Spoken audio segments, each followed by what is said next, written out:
Summer is winding down, coming to an end. Football season, Halloween, my wedding, all coming up in the next month and a half. Big month.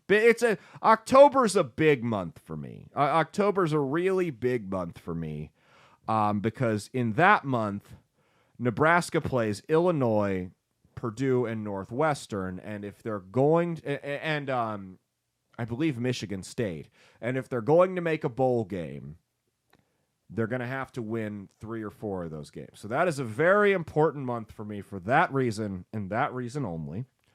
But summer's winding down. It's coming to an end. Summer is my favorite time of the year. And it's not because of the outdoor activities, the grilling. Those are all fun. Yeah, I love doing that. I love hanging out outdoors. I love going on vacation. I love going to the river, swimming in the pool, whatever.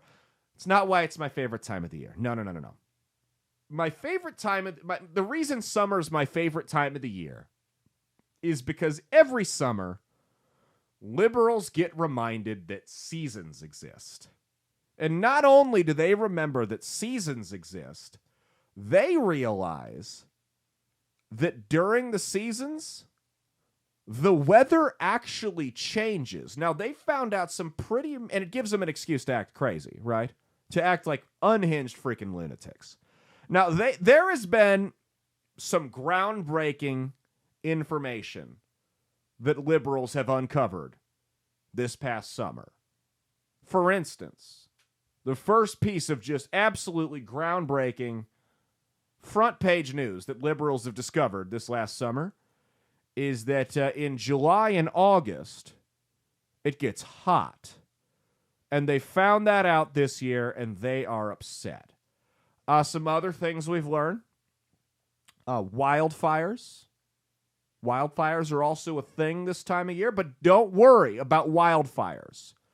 Because thanks to climate change, your property will only be destroyed if you own land that the governor's real estate buddies have been trying to take from you for the last decade. If you paint your roof blue, like we're seeing in Maui now, and they bring in the chief of police from the Las Vegas shooting, and you have enough money in your pocket, and they're not trying to abuse eminent domain to steal your home or business, you're good. We've also learned that. And the last thing that they've learned, and I think this might actually be the most shocking of all, Mia, the most shocking thing that the liberals have learned throughout this summer, which was that they learned this from what's going on in Florida right now. Because it turns out, and I didn't know this, I just found this out myself thanks to some A1 reporting by the climate activists.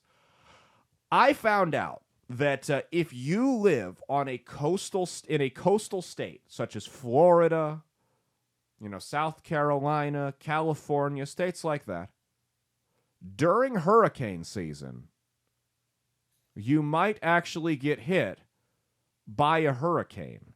And I had no idea. This is outrageous criminal activity. I didn't know that hurricanes happen during hurricane season. I couldn't put it together, but the left has made sure we all know that, and they've somehow tried to link hurricanes in hurricane season and hot weather in July to climate change. I don't know how, I don't know why, but they found a way to link those things. And so they're upset. They're very upset. So there's 2 types of climate activists, right? There's two types of climate activists. Type 1 is the DiCaprio. So this guy, the type 1 climate activist, he flies around on a private jet like Taylor Swift. But it's okay when Taylor Swift does it because she's not being a hypocrite. It's solely for greed, so she can make money. It's for convenience, so she doesn't have to, to drive anywhere or to sit in a plane with other people she doesn't know. It's solely for convenience and greed. There's no hypocrisy. So it's okay when Taylor Swift flies around in a private jet. So this guy, the DiCaprio, the type 1 climate activist, he gets on a private jet, flies to an airport where he's picked up by a limousine, which get on average about 15 miles per gallon.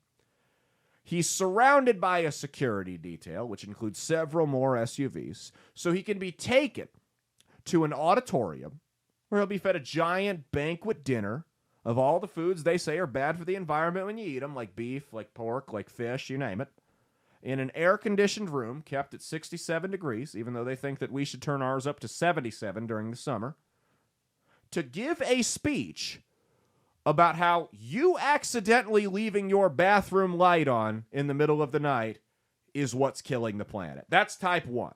Or they could be the president of the United States who wants to ban gas stoves or wants to ban gas-powered vehicles because your Hyundai Sonata that gets 30 miles a gallon in the city is the problem, and not his presidential motorcade, which averages about 3.5. Not him, not like the president. But there's also type 2. There's the type 2, and I think they're better because they actually believe the crap that comes out of their mouth. It's not a grift to them. They're serious about it, so good for them for standing up to something even though they're misinformed.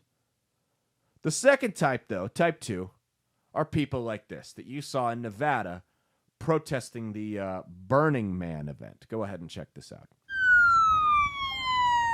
This is the best video you'll see all week. They're trying to block the road.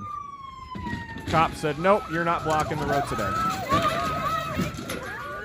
Did anyone get that? Yeah. Daryl! You better move. You're gonna go next. They're chained! Get out now! Get out! On the ground! All of you on the ground now! Get on the ground! Get on the ground! Don't move!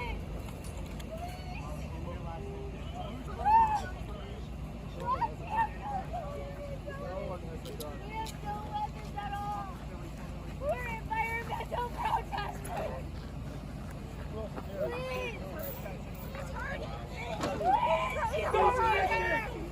Stop resisting! Please! I need to make a mixtape of those screams and play them before I go to bed every night. Here, okay, first off. Not Taylor Swift. Not the Taylor Swift concert. First off, I don't understand the idea behind blocking traffic to save the climate. Think about that for a second. You're upset with traffic, because people in their cars are supposedly destroying the ozone or whatever. So instead of just letting them get to their destination, you're going to stop them and make them sit in traffic and idle and create 5 times as much smog because they can't get anywhere. They can't get where they're going. I love that. We're nonviolent! We're nonviolent! Tell that to the person who's trying to get their kid to a hospital, that you're nonviolent. But hey, your protest about how horrible bacon is much more important than that person's kid that's appendix just ruptured. Sure, yeah. No, there's another video of it. This crap happens all the time. These environmental protesters. These are the most entitled bunch of babies I've ever seen.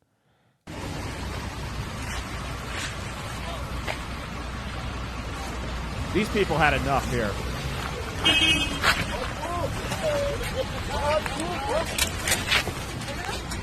There's the fake fall.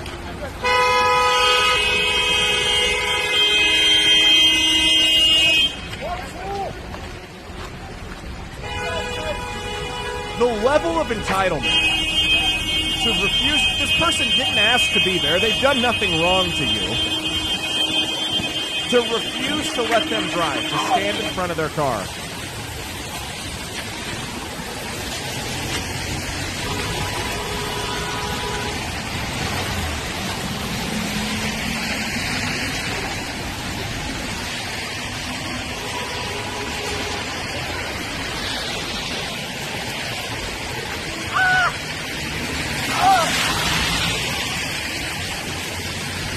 Why did they pick this one guy who probably, if you look at all these cars going by, he probably has the most environmentally conscious car of them all?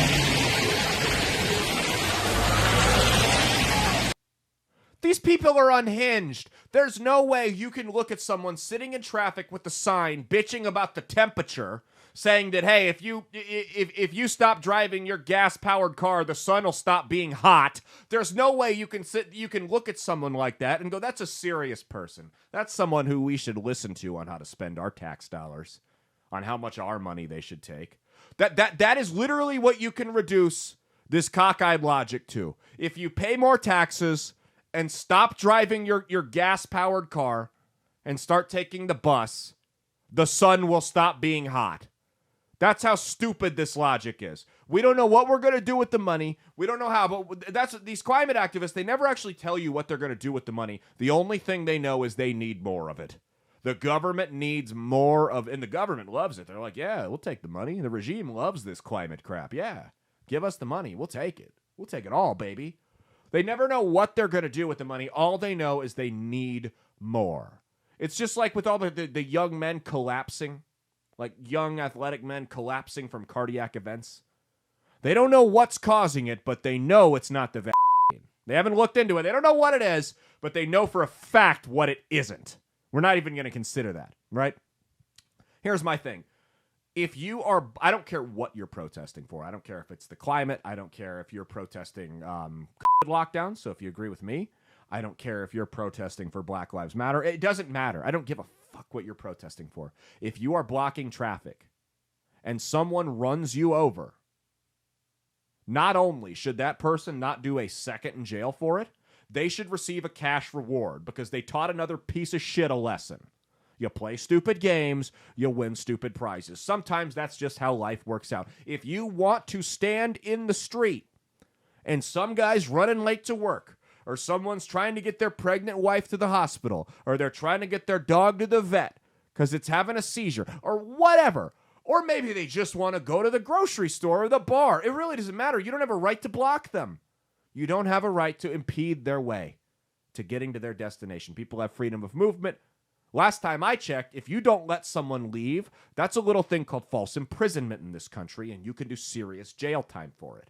So yes, I think it should be 100%, and even if they kill you, even if they pull a gun out and shoot you in your stupid head, it's not like any of your brains are going to blow out over the pavement because you don't have any. They pull a gun out, shoot you in your stupid head, and drive away. They shouldn't do a second in jail for it because they did, to put it bluntly, a public service. Hey, thanks for watching. If you liked what you saw, be sure to click the link in the description to get the full episode on Rumble. If you prefer to listen along, you can actually get us on Spotify, Spreaker, and iHeartRadio. You can also go to www.outlawstreamers.com to learn more about not just my show, but tons of other great shows and all the exciting projects they have coming up. Follow my socials at Caleb Isn't Funny on Twitter and Instagram, at Caleb Salvatore Comedy on the Chinese Spy app that is TikTok, and be sure to like and subscribe to this YouTube channel. Thanks, and we'll see you every Saturday for brand new episodes of That's Based. Peace.